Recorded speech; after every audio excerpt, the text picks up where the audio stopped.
welcome. My name is Maddie Boucher and I'm O3's marketing associate. Welcome to our accessibility webinar, Why Accessibility Shouldn't Be an Afterthought. We're really excited to have you here on this power hour today. O3 deeply values accessibility for all, not just because it's the right thing to do for your customers, but it can be an asset to your business, not only by reducing legal risk, but creating a more equitable experience for everyone. So you can go ahead to the next slide there, Brian. I'm sorry to interrupt. Is the deaf participant here now? We are not totally sure if a deaf participant is joining, but we just wanted to have that option to make sure the event was fully accessible. Yeah. Okay, just sure. Okay. Yep. Thanks, Maddie. Of course, of course. So here's a quick overview of our flow for today's conversation. And just as a quick note, we really encourage you to share questions and thoughts in the chat. We're going to open up the floor following Brian's presentation. You can go ahead to the next slide, Brian. Thank you. So before we dive into things here, I wanted to provide just a little bit of background as to who O3 is, what we do. O3 is a CX consultancy. We specialize in strategy, experience design, technology solutions for any and all digital touch points across your customer's journey. So that could be anything from a web and mobile application to an employee or client portal to a digital application or product. One specific area of focus that O3 has been ahead of the curve on is creating accessible experiences. So in a world of rapid digitization, accessibility for all should be at the forefront of any user experience. In the United States, an estimated 25% of adults, which is 61 million people, and 40% age 65 or older have a disability.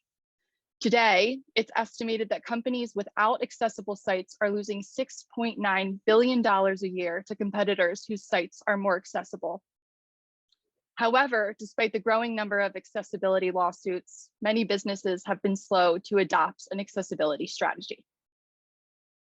Brian, you can go ahead to the next slide there. Okay, great. So that all being said, O3 values creating accessible experiences. We're involved in the community to support those with disabilities to better understand and support perspective of their experiences. O3 is a sponsor of Integrate for Good, which is an organization that empowers transition age youth and adults with disabilities. So if you're local to the Philly area and are interested in getting involved, the Integrate for Good Gala is on November 3rd. Tickets are on sale today, and we encourage this group to check out the organization. Additionally, the organization can bring volunteering to you, offering mobile corporate engagement programs.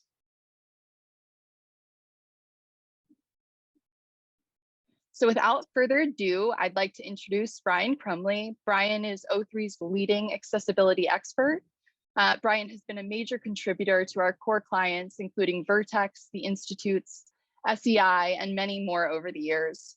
He's been our resident accessibility advocate and continually pushes our engineering team to up standards of code we create. He's been one of the driving forces of O3's accessibility expertise, ensuring that we are a leading consultancy to stay ahead of the curve in the accessibility space. So without further ado, I'm going to turn it over to Brian here. Awesome. Well, thank you for that incredibly warm welcome there, Maddie. Hopefully I can live up to the standards that we just laid out there. Hello, good afternoon, good morning to everybody who's joining us, wherever you might be tuning in from. I'm excited to share with you all about accessibility and the positive impact that prioritizing accessibility can have on your business. I apologize if you happen to hear a cat yelling in the background. I assure you she's perfectly fine. It's just getting their treat time and she doesn't do well with changes in her schedule. So we'll hopefully keep that to a minimum today. Okay, so diving right in, what do we mean when we actually say web accessibility? The internet was actually designed to work for devices and people of various abilities. And as those that produce websites, designers, developers, strategists, we sometimes break this natural support that was built into the idea of the internet. And we do this in pursuit of customized designs, customized functionality, and so forth. Web accessibility practices actually put an emphasis on the accommodations that make web pages usable for those with disabilities, but that it isn't actually the complete story of what we're looking at.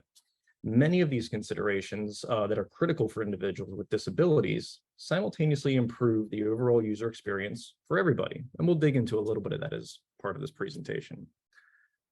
First things first, though, I'd like to review a few statistics to help kind of reinforce why accessibility is such an important consideration for us and our businesses.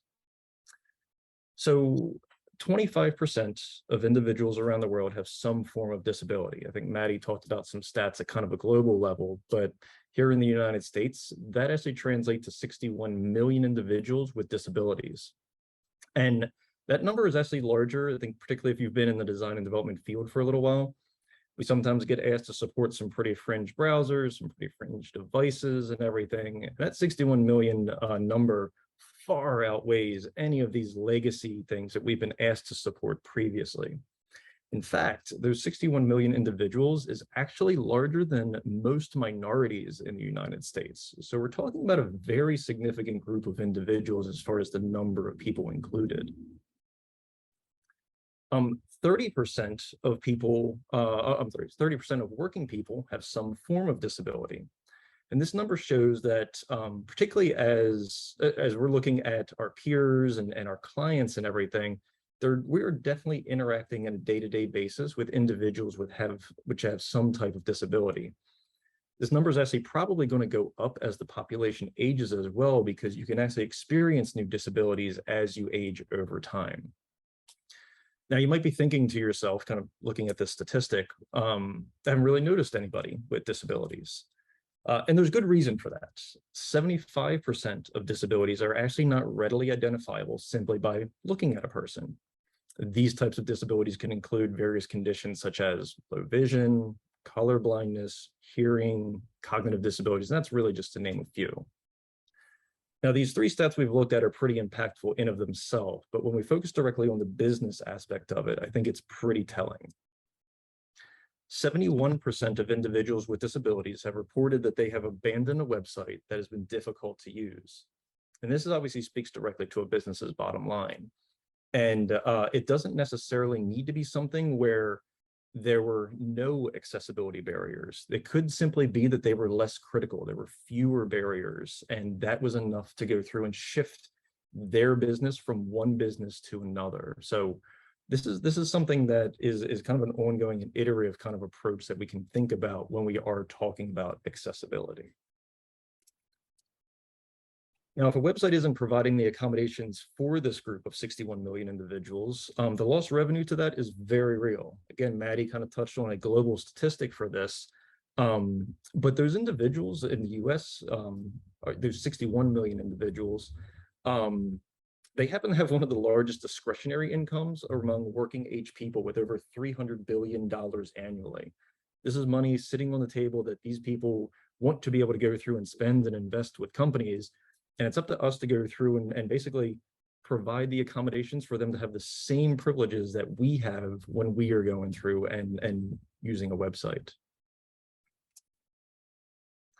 So I think it's important that we better understand what we mean when we say disabilities, if we're going to actually understand why it's important to our businesses.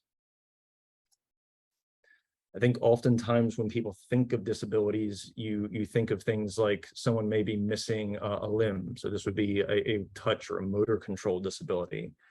Someone who may be blind, which is a vision disability, or maybe deaf, so they have a hearing disability. These are maybe some of the typical things that you think of. These are those very kind of observable disabilities that people can experience.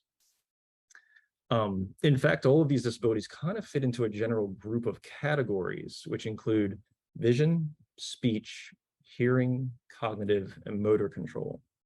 A vision disability could be someone who is blind, but it could also be someone who has low vision or is colorblind. Speech could be someone who's not able to speak, but they could also have difficulty forming words. Hearing could be someone who is deaf, but they could be hard of hearing, or things don't come through clearly when they're hearing things in the environment around them. Cognitive disabilities can include something like ADD, attention deficit disorder, dyslexia, or epilepsy. And then finally, motor control disabilities. Someone may have, no use of their hands or limited use of their hands. Could be something where they don't have fine control over how they use their hands. So these disabilities that we're looking at and everything kind of fit into a broad spectrum of ways that someone would be interpreting information and processing information. So at the top of this slide, we have illustrated the same disabilities that we saw 2 slides back. These would be what you might consider to be permanent disabilities, the missing a limb or someone who is blind. The full depth of disabilities or disabling conditions that individuals can experience is so much more nuanced than that, however. You could actually be experiencing a temporary disability. So this would be something that maybe lasts a few days, a few weeks, a few months. And this could include someone who maybe has an ear infection. So they're unable to go through and hear things clearly because of the ear infection.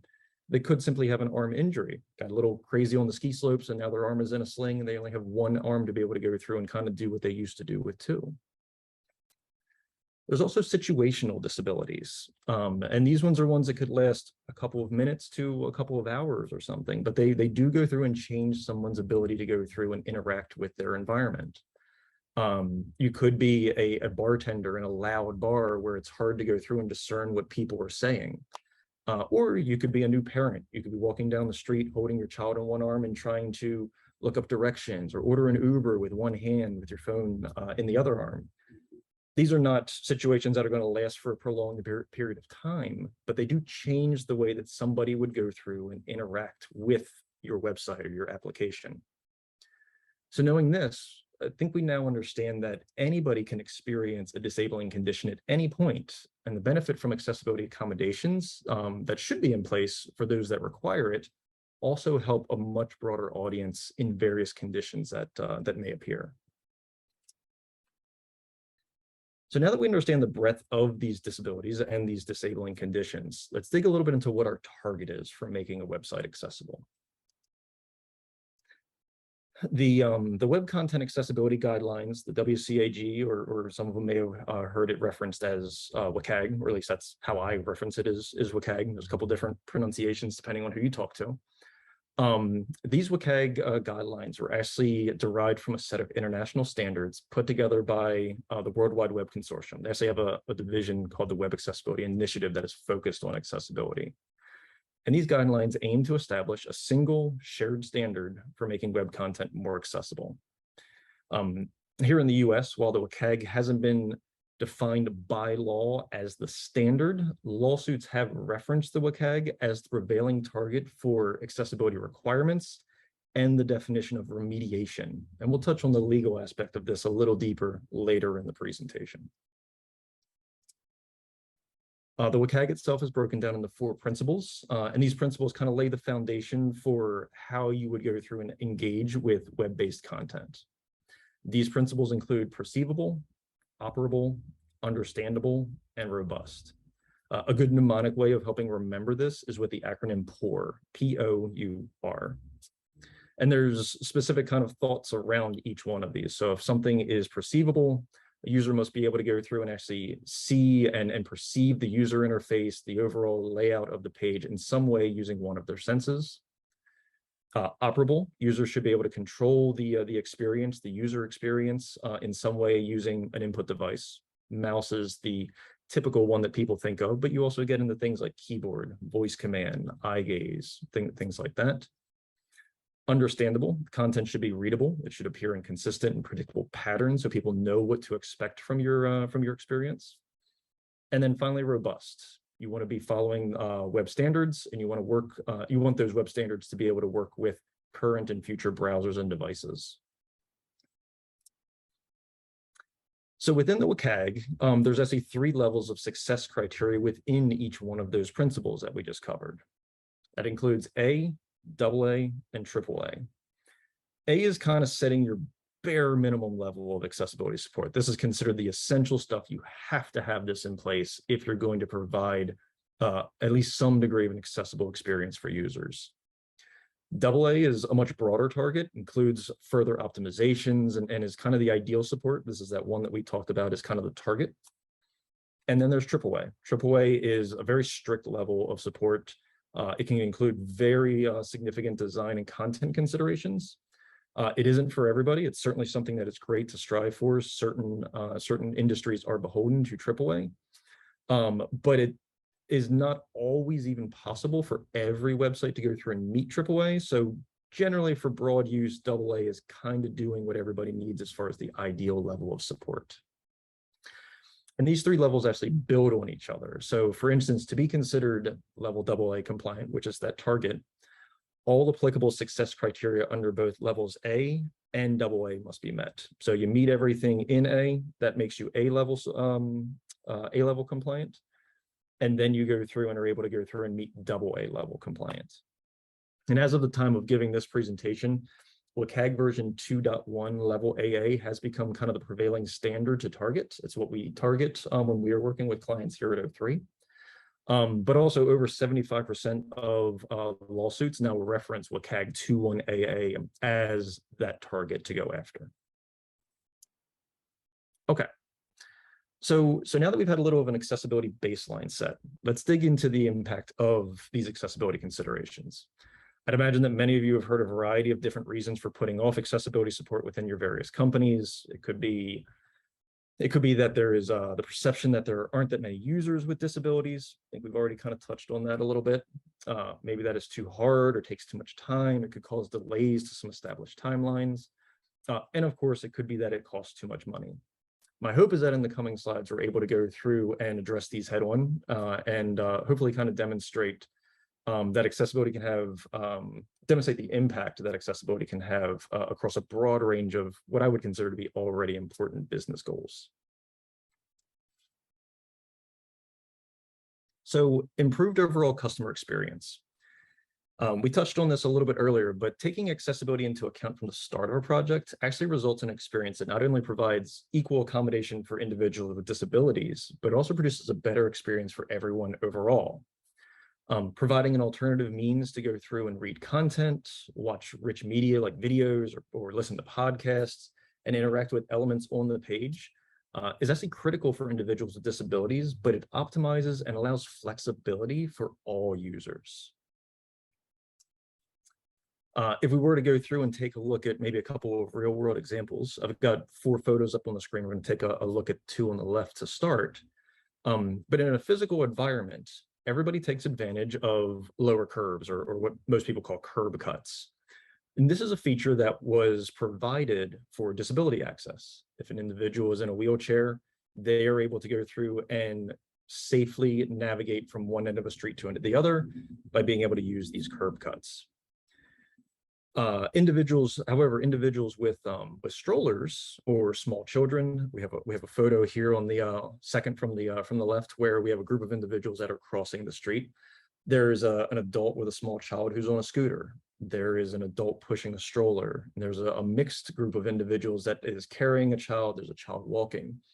All of these people also benefit from the fact that there are these accommodations put in place. It makes their lives easier as well. The same goes for digital environments.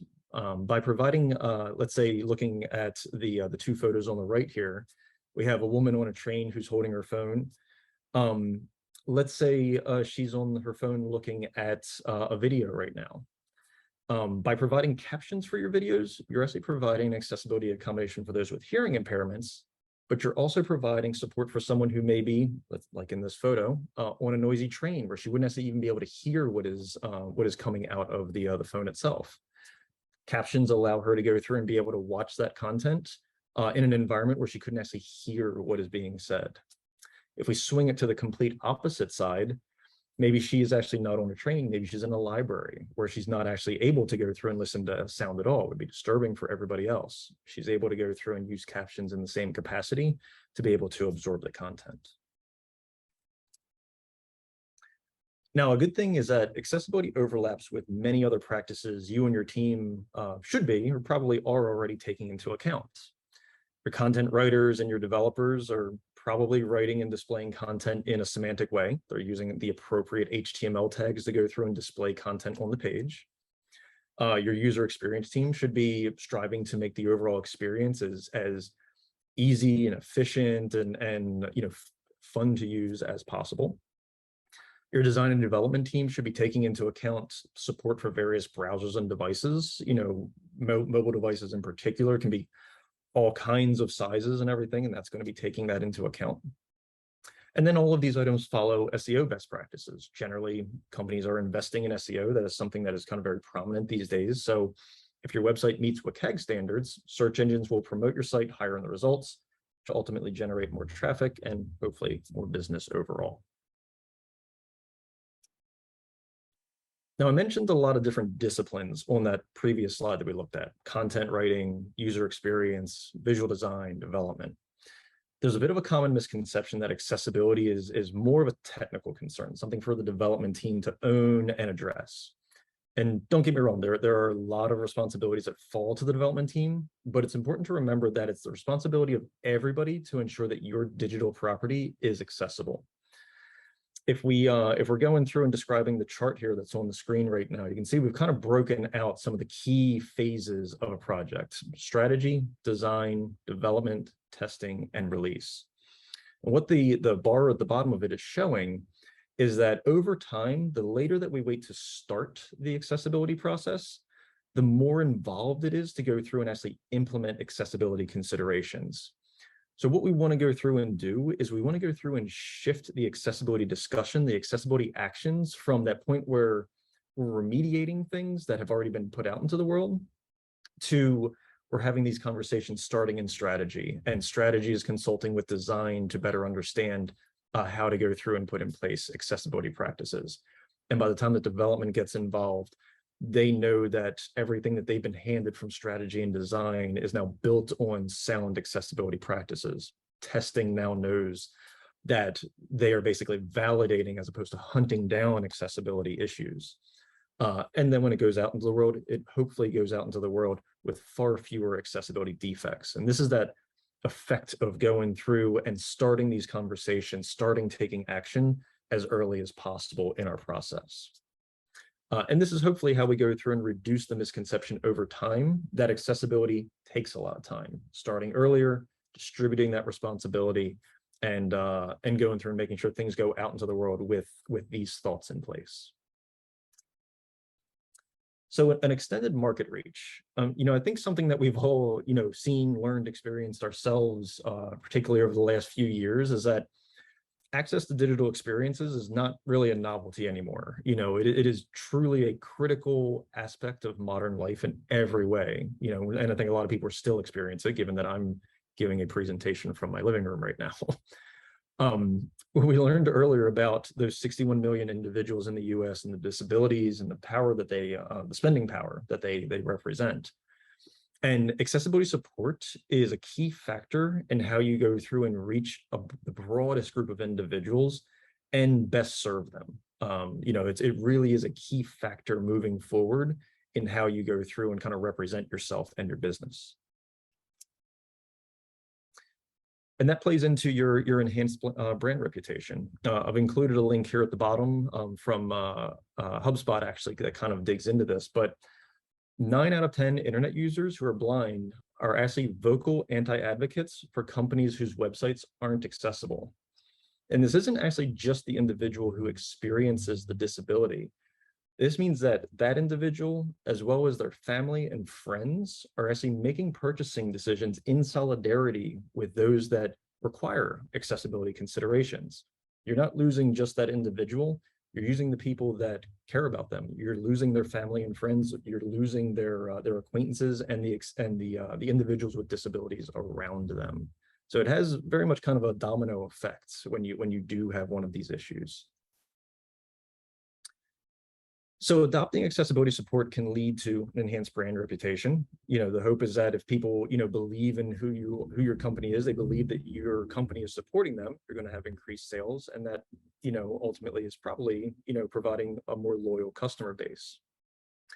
Knowing this, I think it would go through and shift the perception that accessibility support is an extra or maybe being an add-on that you go through and do after all the other stuff is done, and shift it really into the conversation of being a key competitive advantage against companies that are not investing in such support at this time. In addition, I think, diversity and inclusion efforts, DEI efforts within companies are a big thing right now. And if you're that company that is going through and presenting itself outwardly as a company that supports, individuals with disabilities, you're likely to go see a little bit of a hiring and employee retention improvement, because there is a little bit of the right thing and feels good, and people kind of rally around that. So there is kind of a twofold benefit there. Now, lack of accessibility itself, lack of accessibility support can actually affect public perception of your brand, but it's even worse if there is actually litigation or complaints being brought against your company. And that brings us to our final point. So reducing the legal risk. Now, at O3, we always note the legal aspect of the business impact, when we are having conversations with our clients. But we do typically note it last, and that's what we're doing in this presentation here today. And there's a good reason for that. It's been our experience that the threat of possible litigation is not a strong motivator for people. It is, however, very real and very worth our time to dig into a little bit today to see what that landscape looks like. So I'm going to resurface that chart that we looked at with our disciplines and the increase in effort over time. Looking back at this chart, I think it's important to remember that time and cost of implementing a fix after something has been released is basically the greatest that it would be at any point in our product lifecycle. It's going to cost the most time, the most money to go through and do fixes after the fact. Not only is it more timely and costly to remediate accessibilities later in the process, if a lawsuit is brought against you for lack of accessibility, you now also have to go through and, spend that time one way or another to go through and remediate things, but you also have the legal fees and settlement fees on top of this cost. So you may have a non-accessible experience out in the world right now, and there will be some challenges to going through and getting that up to par. But there's no better time than now to go through and start that process for what is out in the world currently, and to start addressing it, start shifting left that discussion and that action on future projects. And to dig a little deeper into the makeup of the legal landscape at the moment, another link here that I've included at the bottom from the folks at Accessible 360.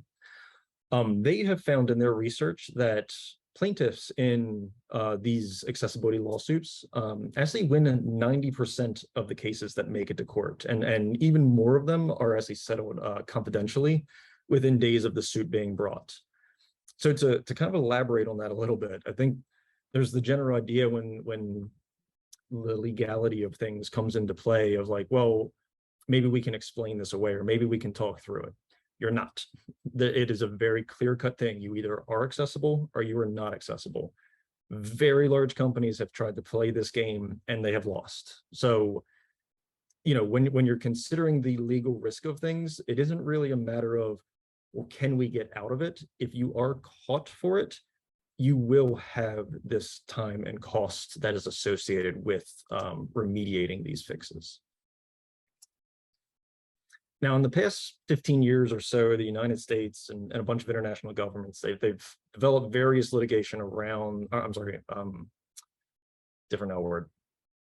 legislation around the rights of those with disabilities, specifically as it relates to websites, applications, digital content, that kind of stuff. In the United States, in the year 2021, there were actually over 2,500 digital accessibility lawsuits that were filed where Title III of the 1990 Americans with Disabilities Act, the ADA, was referenced. The reason that is kind of the talking point with it is that Title III of the ADA references what are considered to be public accommodations. Now, the ADA being, defined back in 1990 and everything, it does not actually include any technical standard targets. And this is where some of the back and forth has actually come in when it comes to accessibility lawsuits. And I added a note here below this, where literally just at the beginning of August, the California Court of Appeals ruled that websites are actually not a public accommodation covered by Title III of the ADA. That threw a little bit of a wrench in the works, but if you read the fine print on what they said, they basically said, well, the ADA doesn't say this, so we can't rule for it. However, the Department of Justice and Congress should really get their act together and go through and make this a thing, because it should be the way that everything works. So while they didn't rule in favor of that in that instance, they basically said, but it should be.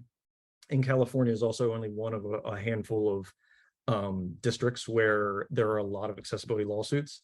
While there's fewer happening, recently in California, they're still happening in New York, Pennsylvania, Florida. So what you should kind of know is that there are many lawsuits being filed over the relationship between website accessibility and the belief that under ADA, businesses and their websites should be regarded as a public accommodation.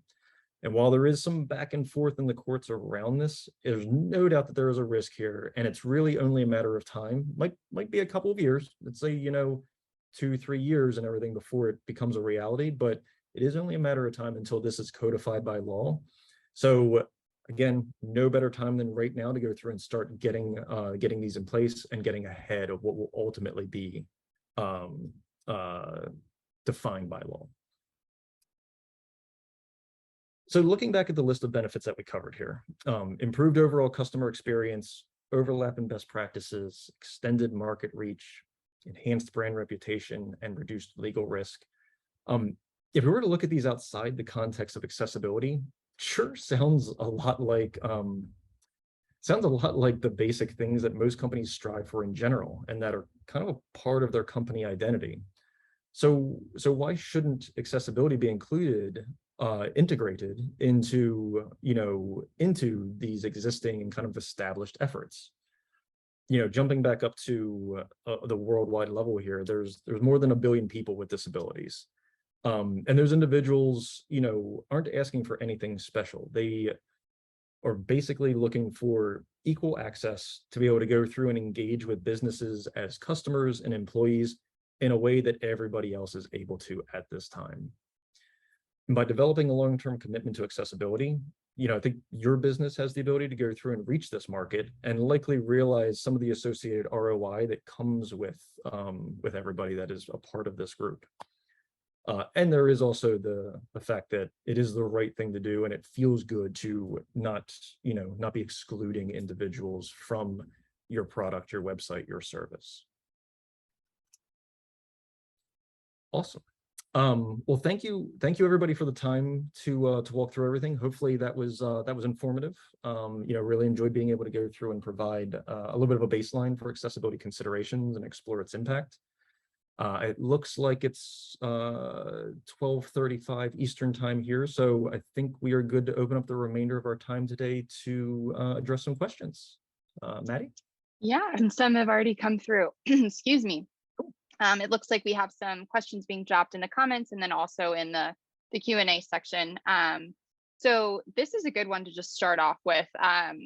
Someone asked, what should the plan be for any company starting to implement accessibility? What should that look like?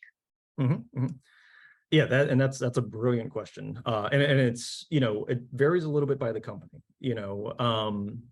I think the biggest thing, particularly if you have an experience that is out in the world that you fear might not be accessible at this time, the best place to go through and start is really kind of just getting a feel for where you are at in as far as accessibility is concerned with what is out in the world. You can go through and perform an audit of the experience. Typically at O3, we recommend going through and performing both what we consider to be an automated audits. So this would be using certain tools to go through and kind of assess at a broad level where accessibility is at. We also go through and do manual testing, where we're actually going through human set of eyes, kind of testing, checking to see, checking to kind of eliminate some false positives from what kind of surfaced as part of the automated testing. But we're able to go through and kind of determine what are some of the most critical items that we can go through and address, and what are maybe some of the false positives, and what are some of the things that may be considered to be optimizations to the experience as well. At O3, we have not personally gone through and worked with individuals that have disabilities to go through and do testing ourselves. It is something that we are very much looking forward to going through and doing, but it is challenging. There is obviously a larger time and cost effort to it, but that is really where you go through and find the most ground for improvement when, it's not someone like myself who is able-bodied going through and testing things. We would partner with an individual to go through who has a disability to go through and basically see what is it truly like for them to go through and experience your product. So there's kind of levels, to how you would go through and look at it, and how you would go through and start to remediate things, how you would start to prioritize remediation of the items that have been identified through some level of an audit process.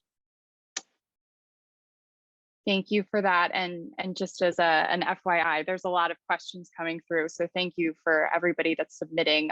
We'll try to get to all of these. This was a good one that came through. What are your thoughts on third-party accessibility overlays? They said, I see them a lot on websites. Ooh, I'm going to give the PG version of my thoughts about accessibility overlays, since we're in mixed company here. Accessibility overlays, seem like kind of this silver bullet to go through and provide you a leg up, address accessibility issues, kind of very quickly and without having to be too hands-on, without having to be too kind of informed about what we're truly remediating against. It's definitely a little bit witch oily. These overlays kind of position themselves in a place where they are saying they're going to go through and kind of solve all of your problems, but at best, they're really only able to go through and find and automatically address maybe somewhere in the area of about 25 or 30% of the issues that are possible on your website. And as we kind of looked at when we were digging into kind of the legal aspect of it, it's not enough to go through and be, sort of accessible when it comes to these kinds of things. You want to go through and kind of have a game plan to reach a full level of accessibility. And these overlays are good at grabbing that kind of like quick, easy 25 or 30% of things, but there is no game plan for going through and moving beyond that. And if you were to go through and remove that accessibility overlay, suddenly you've lost the 20 or 30% that you did have that was remediated. So typically when we're going through and working with a client, what we recommend is to shy away from any involvement with overlays, simply because they're not a long-term solution. They also don't really even go through and protect you from litigation. I think a stat that I was reading recently said that, there were maybe 200 or 300 companies that had overlays that still ended up actually getting sued for accessibility defects. So it isn't really kind of that silver bullet that I think that they go through and position it as.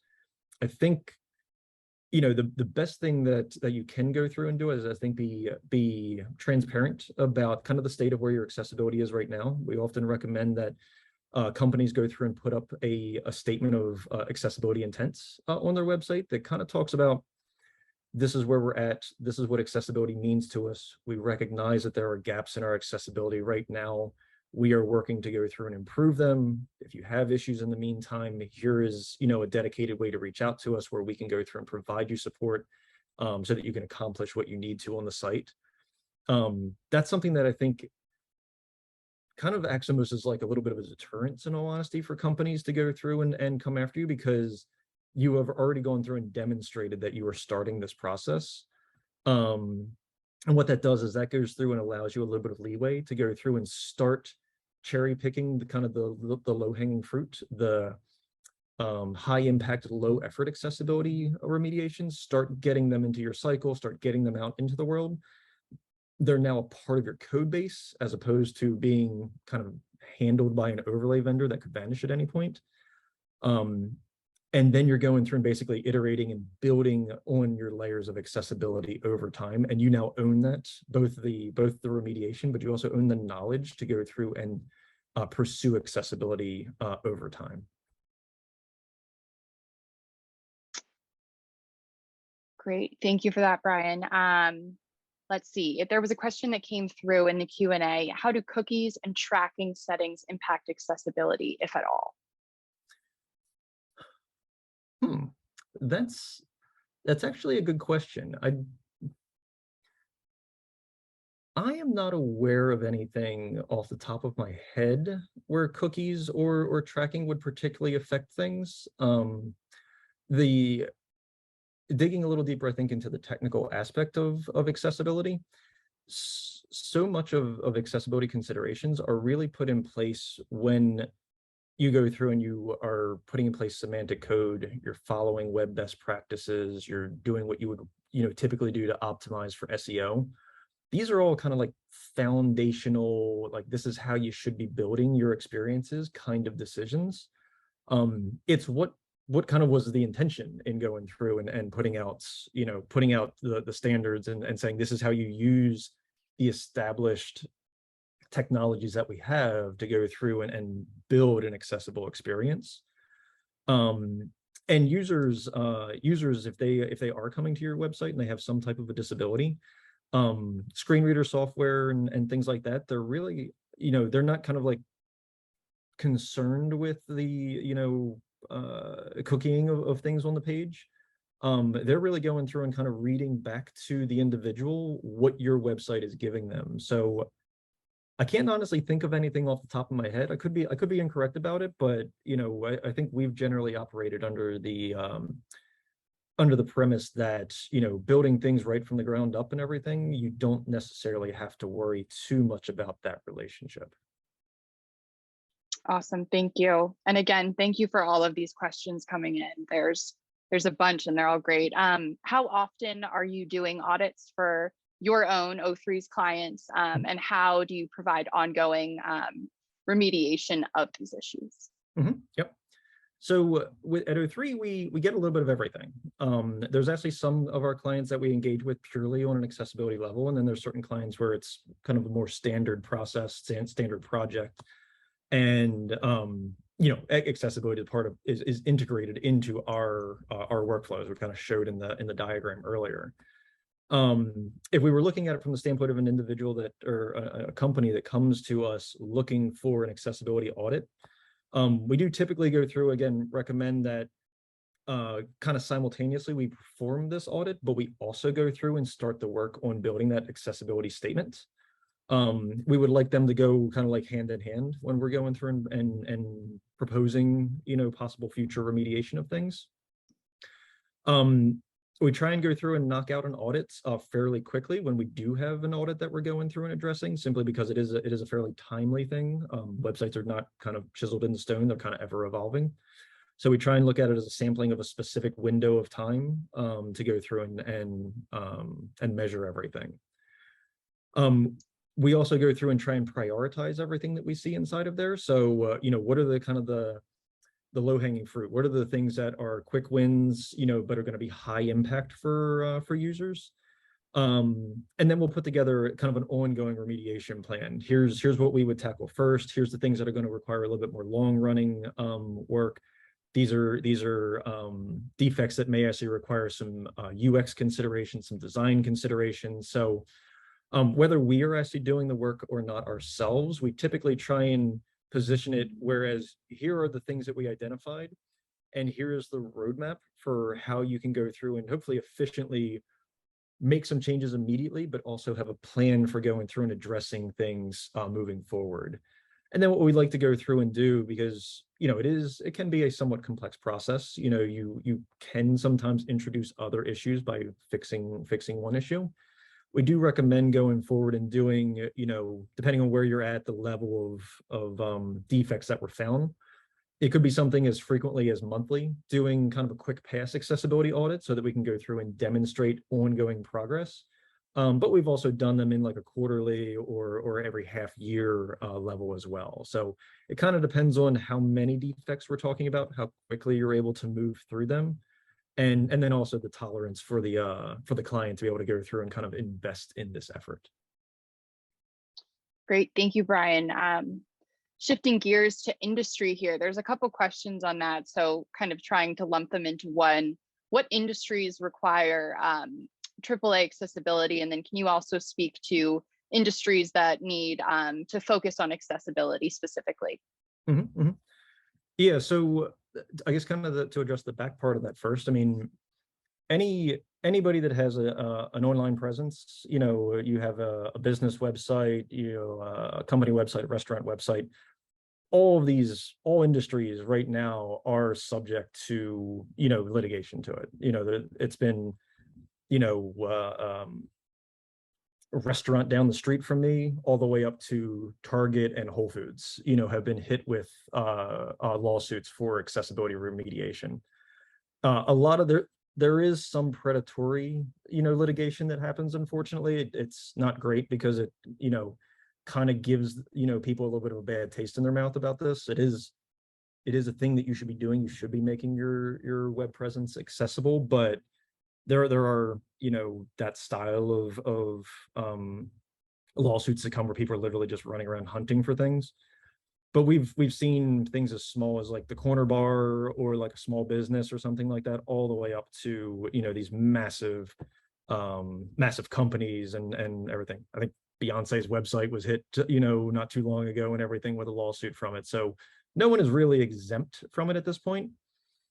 And if knowing that kind of touches on that AA level of ideal support that we were talking about, all of those lawsuits are targeting AA. As far as those that are kind of beholden to AAA, there you start getting into government websites, both state, local, federal. Some of them, some if not all, government websites have a AAA requirement.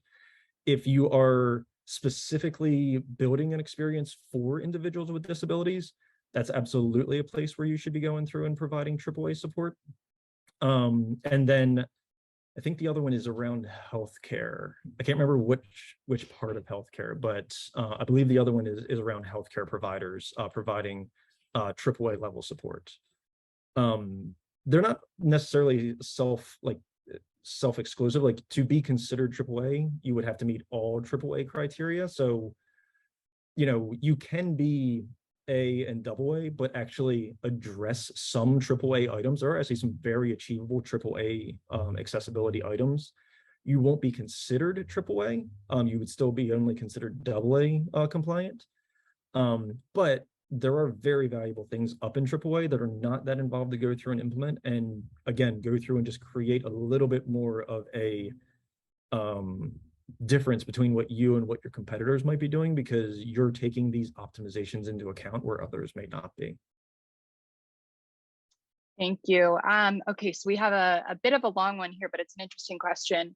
How do I prevent discussions about accessibility from turning into constant about who knows the most about WCAG AA, or who has the most impactful disability, or most friends with disabilities?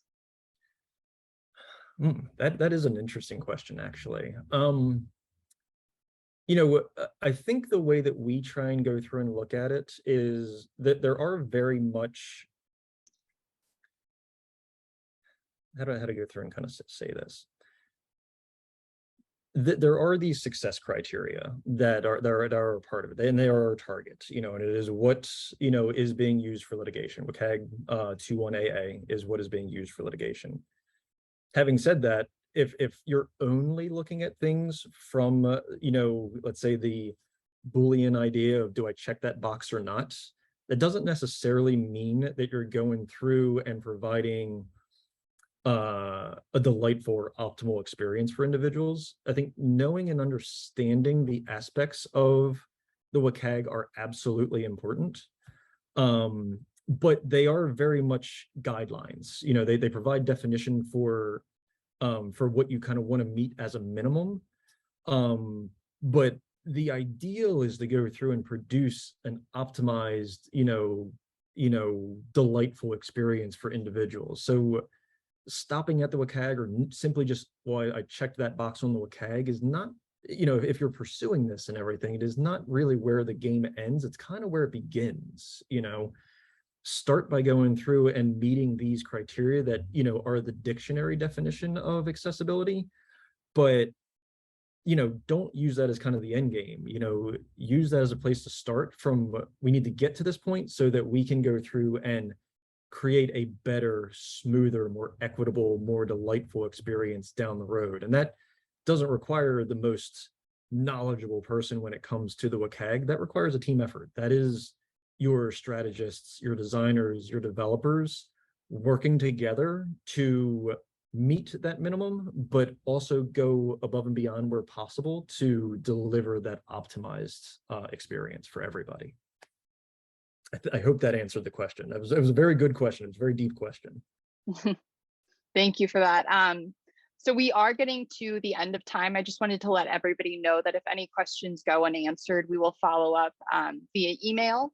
But here's an interesting one. So someone asked, you probably will mention this, but how often are people with accessibility needs in the room during this process?